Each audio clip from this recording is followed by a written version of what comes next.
지금 많은 사람들이 금 가격이 이렇게 급등을 하니까 야 이거 이상한 거 아니야? 이러다 다시 폭락하는 거 아니야? 라는 시각으로 보시는 분들도 많은데 오히려 이제 비로소 시장이 정상화됐다라고 이해하시는 게 맞을 겁니다.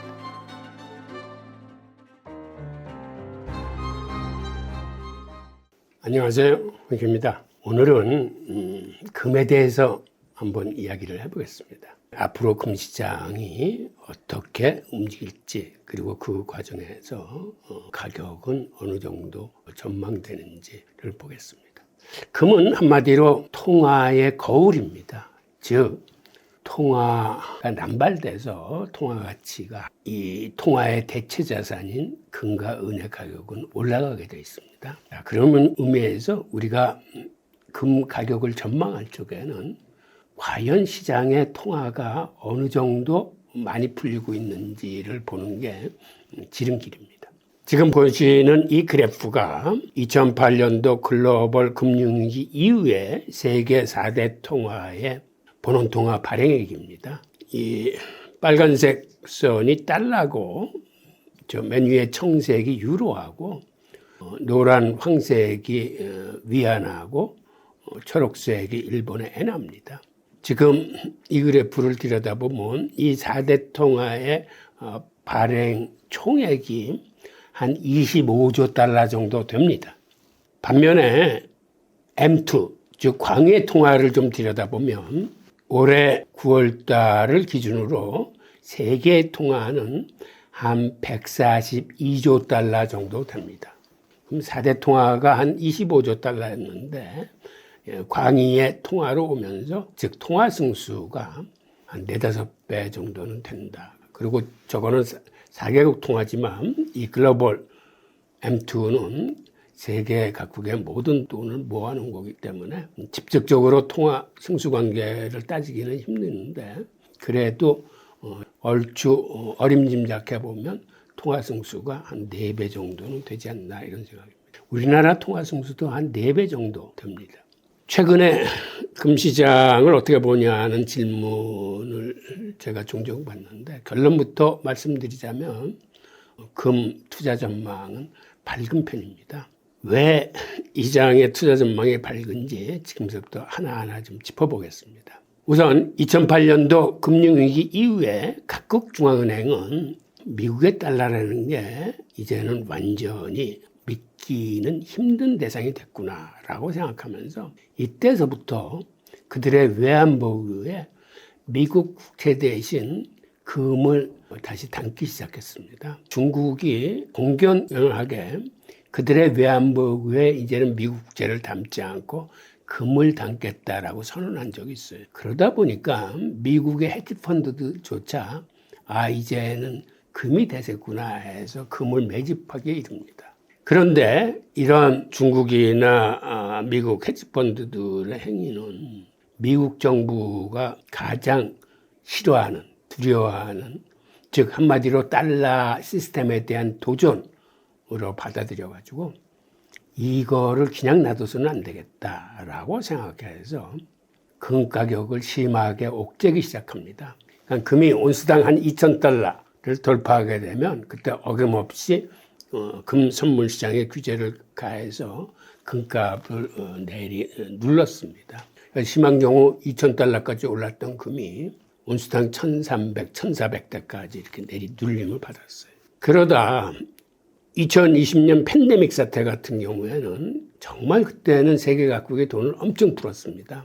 그래서 미국 같은 경우는 2달 사이에 자그마치 3조 2천억 달러인가를 풀었는데 그게 그 전에 갖고 있던 총액이 한 3조 7천억이었는데 거의 더블로 늘어난 겁니다. 통화량이.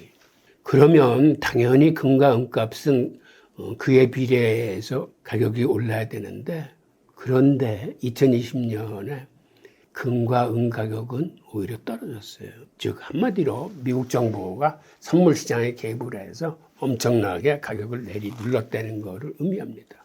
그 외에 제가 조사한 바에 의하면 금시장이나 은시장의 증거금을 자그마치 8차례나 올렸고 그 다음에 레버리지도 2차례에 걸쳐서 축소를 시켰습니다. 그리고 2022년에 우크라이나 전쟁이 터졌을 때 미국 정부는 러시아 외환보 요구를 압류했습니다. 즉 러시아가 갖고 있던 미국 국채는 그 국채 수익이자를 얻기 위해서 해외 은행들에 예치되어 있었는데 그 국채를 다 압류한 거예요. 오로지 러시아가 자국 내에 갖고 있던 금만 외환보 요구에 대해서 안전해진 겁니다. 이를 본 세계 각국의 중앙은행들은 이제는 외환보 요구에 압류당할 수 있는 미국 국채가 아닌 안전한 금을 모아야겠구나라고 생각해서 이때가 중요한 분기점이 됩니다. 그래서 이때를 기회로 세계 각국의 중앙은행들이 외환보 요구의 금을 가속화시키면서 금값이 치솟는 계기를 만들었어요.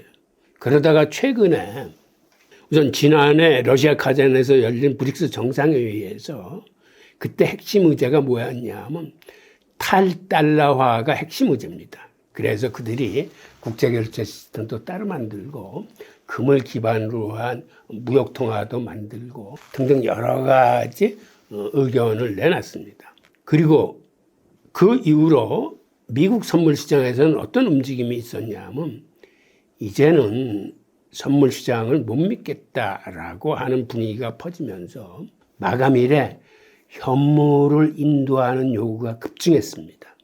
보통 그 이전까지만 해도 선물 시장은 마감일이 되면 청산을 하거나 아니면 다음 월로 롤오버를 하거나가 사실은 99%였어요. 그런데 현물 시장의 움직임이 현물 시장에서 가격이 좀 치솟고 즉 프리미엄이 붙기 시작하자 사람들이 너도 나도 현물 인도를 요구했습니다. 즉 그 얘기는 무슨 얘기냐면 이제는 선물 시장을 갖고 규제를 통해서 가격을 내리누르기 힘든 시장으로 변했다는 의미를 갖고 있습니다. 무슨 얘기냐면 과거처럼 인위적으로 가격을 내리면 이제는 오히려 싼 값에 그들이 갖고 있던 금이나 은을 투자자들한테 내줘야 되기 때문에 더 이상 선물 시장의 규제가 불가능해졌다는 걸 의미합니다. 즉 한마디로 이제는 비로소 시장이 수요와 공급에 의해서 가격이 결정되는 정상시장으로 바뀌었다는 걸 의미합니다. 시장이 정상화됐어요. 과거에 억눌려 놨던 용수철이 튀어오르면서 이제는 금시장이나 은시장이 정상화됐다라는 과정을 거치면서 그러다 보니까 앞으로는 금이건 은이건 이게 수급에 의해서 가격이 결정되는 이런 시스템으로 바뀌었습니다. 지금 보시는 그래프가 2008년 글로벌 금융위기를 기점으로 세계 각국의 중앙은행들이 금을 다시 담기 시작하는 그래프입니다. 사실 금융위기 이전만 하더라도 갖고 있던 금을 팔아서 미국 국채를 담았었는데 글로벌 금융위기를 기점으로 다시 금을 그들이 매집하는 이러한 방향으로 대세가 바뀌었어요. 그런데 그 중에서도 가장 활발하게 금을 수입하는 네 나라가 있었는데 지금 화면에 보이는 것처럼 중국, 인도, 러시아, 튀르키예 이 네 나라의 금 수입량입니다. 글로벌 금융위기 이후에 이들 네 나라가 한 10년 사이에 사들인 금이 자그마치 29,000톤 정도 돼요. 이게 29,000톤 그러면 감이 금방 안 오실 텐데 이게 어느 정도 많은 양이냐 하면 이거를 금의 연간 생산량하고 한번 비교를 해보겠습니다.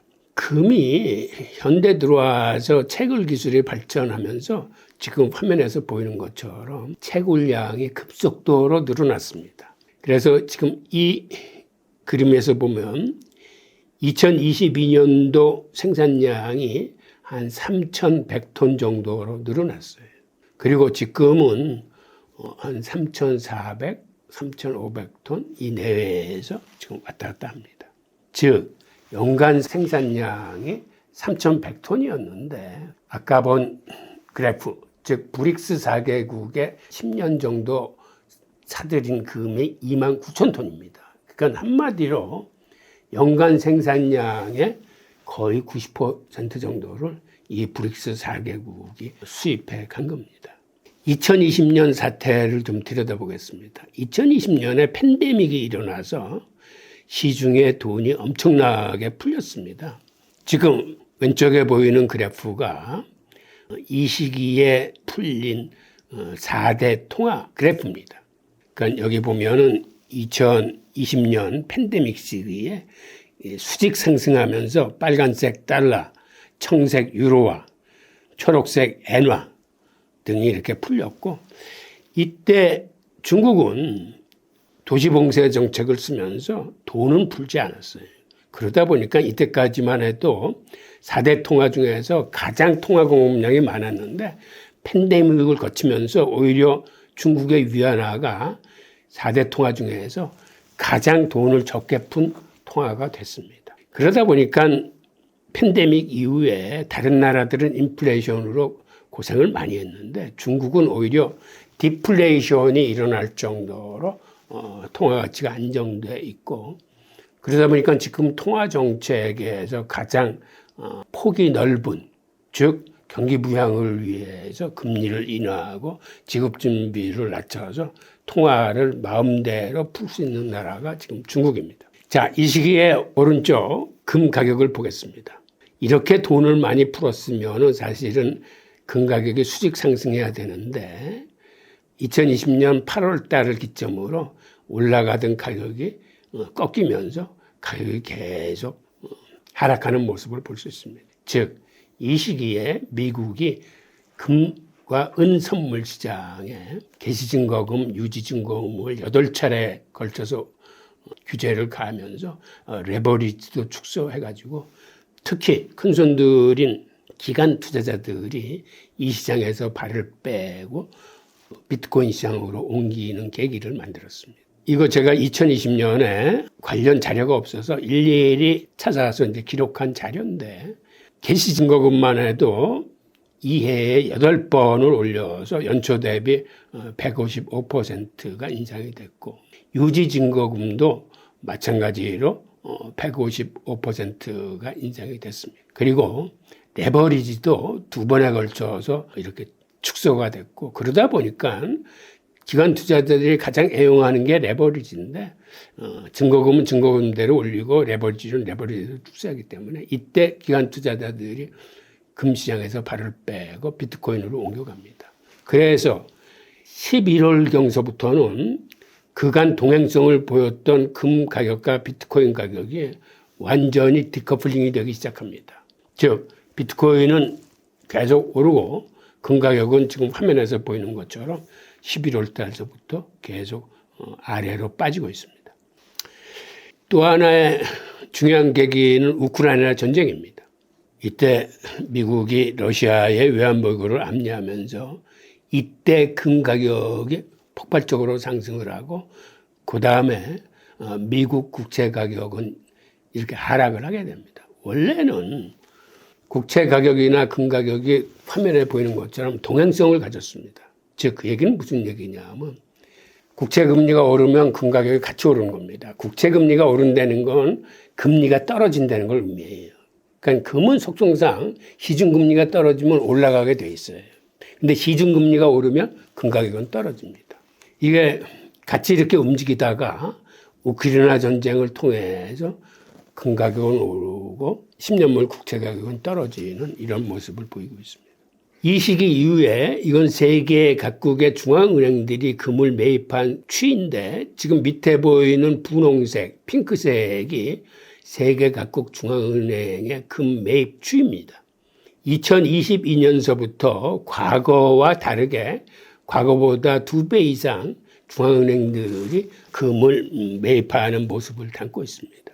즉, 그들이 갖고 있던 미국 국채는 오히려 줄이고 그만큼 이상을 금을 담고 있는 모습입니다. 게다가 지난해에는 어떤 모습까지 보였냐면 브릭스 국가들이 이렇게 금을 많이 수입하다 보니까 그들 나름대로 좀 자신감이 생겼던 것 같습니다. 그래서 브릭스 유닛이라는 무역 통화를 러시아가 제안했는데, 지금 위에 보이는 사진이 푸틴이 회의장에 들어오면서 손에 지폐 하나를 들고 있는데 이게 바로 브릭스 유닛이라는 무역 결제용 통화를 러시아가 제안한 겁니다.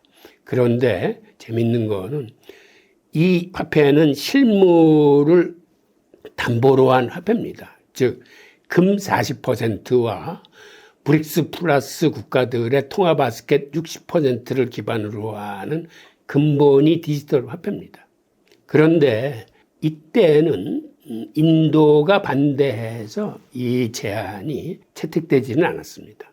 그런데 최근 관세 폭탄 문제로 미국과 인도가 틈이 갈라지면서 앞으로 인도의 태도가 어떻게 나올지는 좀 더 두고 봐야 되겠습니다.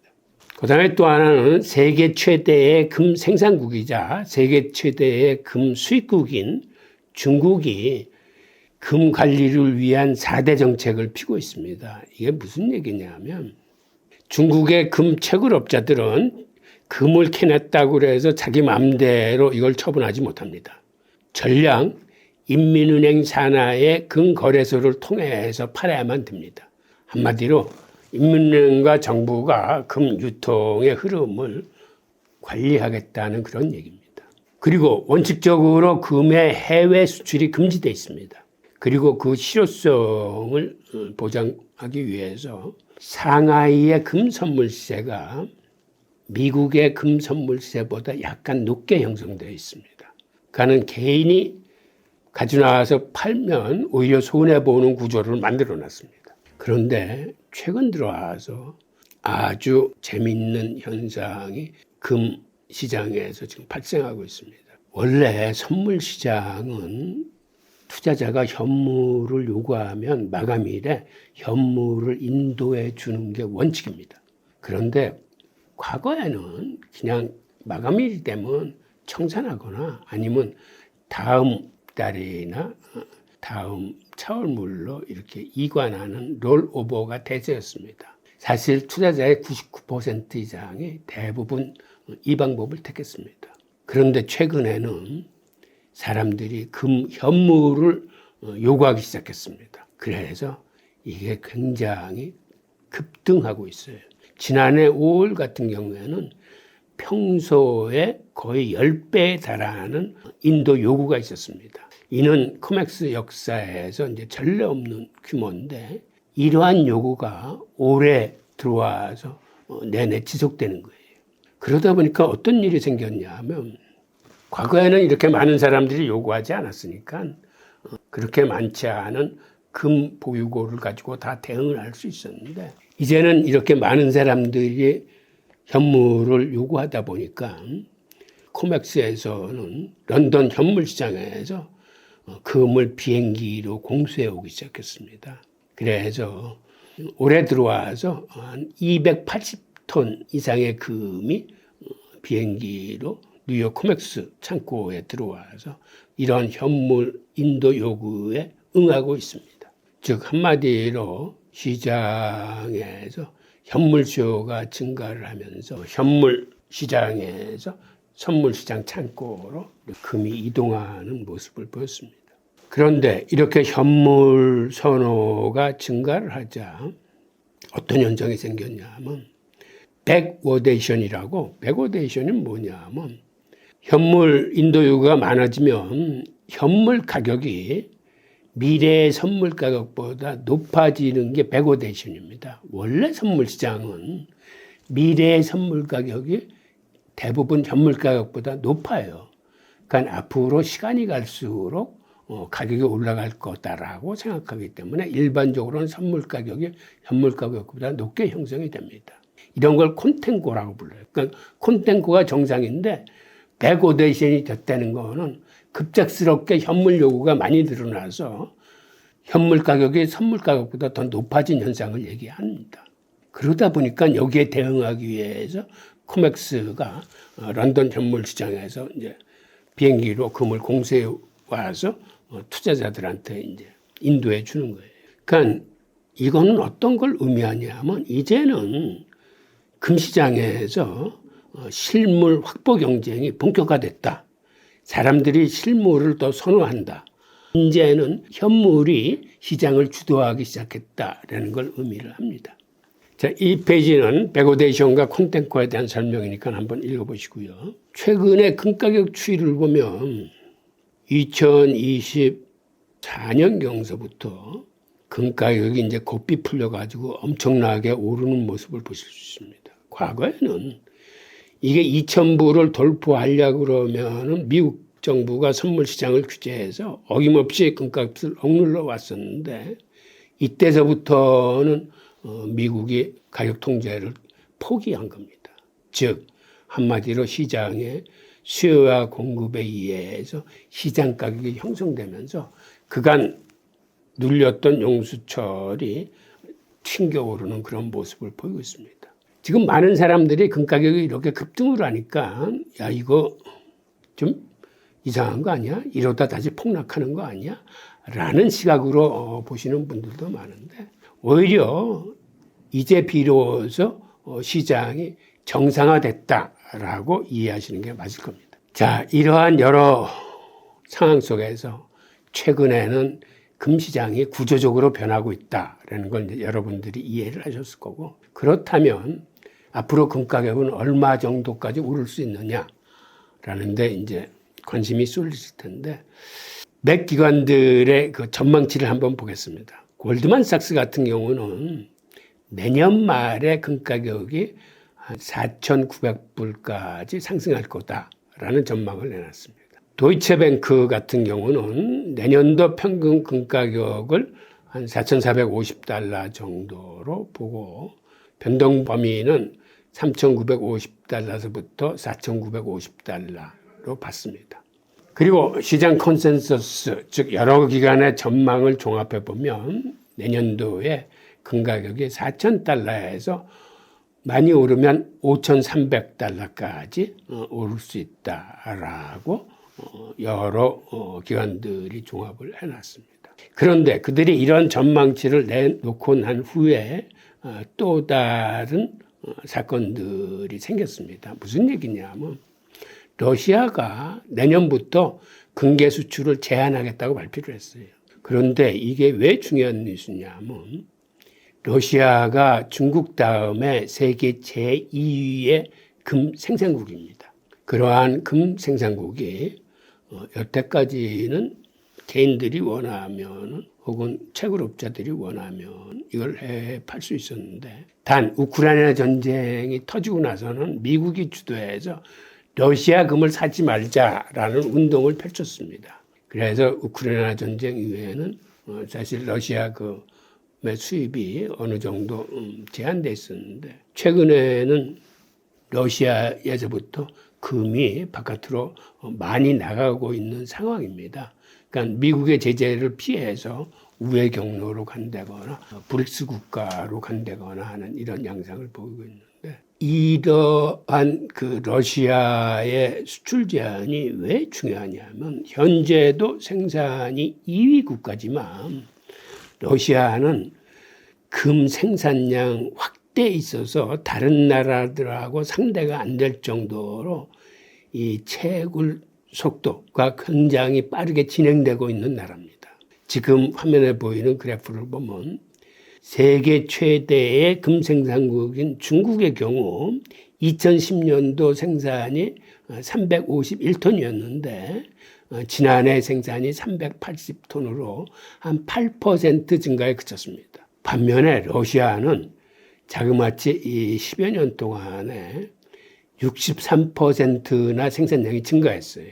그러니까 2010년도에 한 200톤 남짓 생산했었는데 지금 지난해에는 330톤 정도를 생산해서 이 추세라면 앞으로 몇 년 내에 중국을 제치고 세계 최대의 금 생산국이 될 가능성이 높습니다.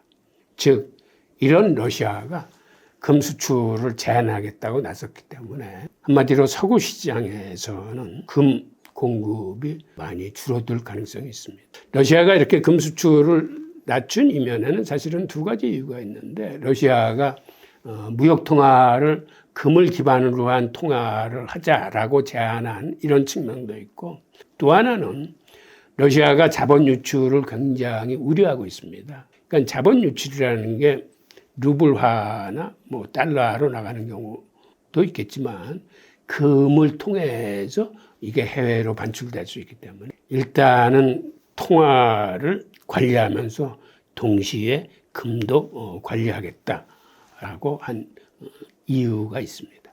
자, 그런데 앞으로의 금 시세 전망을 하는데 사실 가장 큰 힘은 각국 중앙은행들이 어느 정도로 금 매입을 하느냐라는 게 이게 가장 큰 손들의 움직임입니다. 두 번째는 금이라는 건 금리가 떨어지면 가격이 오르게 돼 있습니다. 그리고 금리가 떨어진다는 얘기는 달러의 가치가 떨어진다는 얘기하고 일맥상통해요. 그러니까 금이 오르는 경우는 금리가 인하하는 시점, 달러가 약세로 가는 기간 동안에 금이 오르는데 동시에 중앙은행들이 더 많은 금을 수입하면은 이것도 금값을 상승시키는 중요한 동인입니다. 지금 이 세 개가 동시에 벌어지고 있어요. 즉 한마디로 중앙은행들이 지금 2022년 이후에 한 3년 사이에 1000톤 정도, 그러니까 평상시에 비해서 이게 2배 이상 많은 양입니다. 그런데 앞으로도 세계 각국의 중앙은행들은 금을 사들이는 속도가 지금보다는 더 빨라질 가능성이 높습니다. 게다가 미국이 기준금리 인하, 금리 인하 기조로 들어가면서 정책금리는 이제 더 낮아지고 있고, 그 다음에 달러 인덱스는 기본적으로 앞으로 더 약세를 보일 것이라고 생각되기 때문에 이러한 동력에 의해서 금 가격은 계속 올라갈 가능성이 큽니다. 지금 보이는 이 그래프가 달러 인덱스 추이인데 최근 들어와서 100 이상으로 올랐던 달러 인덱스가 지금은 98 수준이고, 이게 일본 은행의 금리 인상이나 앞으로 벌어질 경제 흐름으로 봤을 적에 앞으로도 계속 달러 가치는 하향할 가능성이 더 큽니다. 이런 것들이 가격을 올릴 겁니다.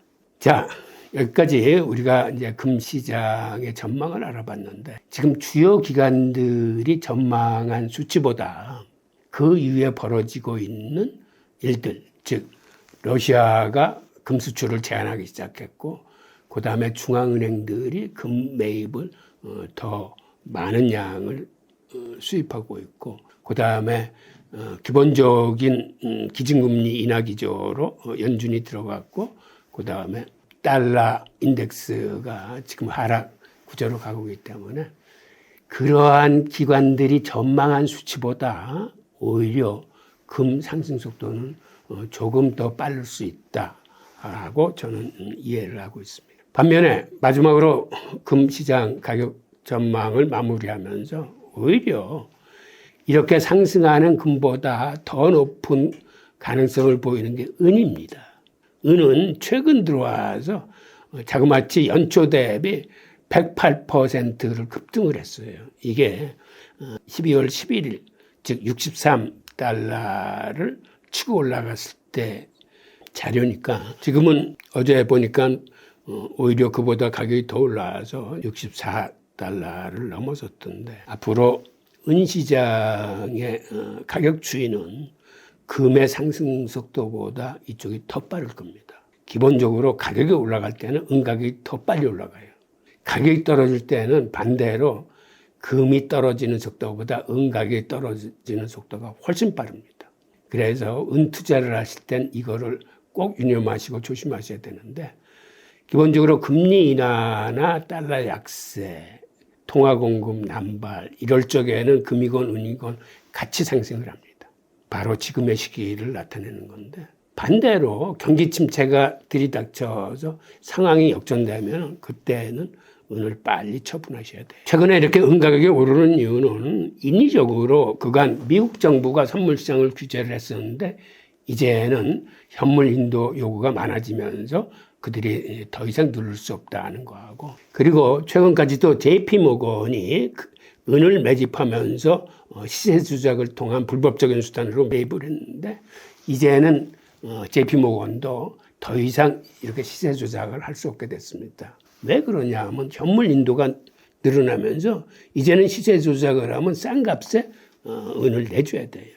즉 이제 비로소 수요와 공급에 의해서 시장 가격 기능이 회복됐습니다. 정상 단계로 이제 들어간 겁니다. 그리고 은 같은 경우는 산업용 수요가 60%도 넘어요. 그리고 지난 5년간 공급에 비해서 수요가 폭증하면서 계속해서 시중의 은 재고가 감소했습니다. 그리고 이제는 고갈 수준까지 내려갔어요. 그러다 보니까 올해 10월 17일에 인도 현물 은시장에서 현물이 동났어요. 그리고 같은 날 런던 현물 시장에서도 현물이 동이 났습니다. 그래서 급히 비행기로 중국과 뉴욕에서 은을 항공편으로 가져와서 그 대응하기 시작했는데, 그런데 이 대여 금리가 자그마치 30%입니다. 대여 금리가 이야기해 주는 거는 한마디로 시중에 이제는 은이 없다, 부족하다라는 걸 얘기해 주는 겁니다. 이제 비로소 금과 은의 교환 비율이 정상화 과정으로 들어왔고 시장에 의해서 수요와 공급에 의해서 가격이 결정되기 시작하면서 이렇게 오르는 시기에는 오히려 은이 금보다 더 빨리 오른다. 그것을 여러분들이 투자에 참고해 주시기를 바랍니다. 자, 오늘의 내용은 여기까지입니다. 감사합니다.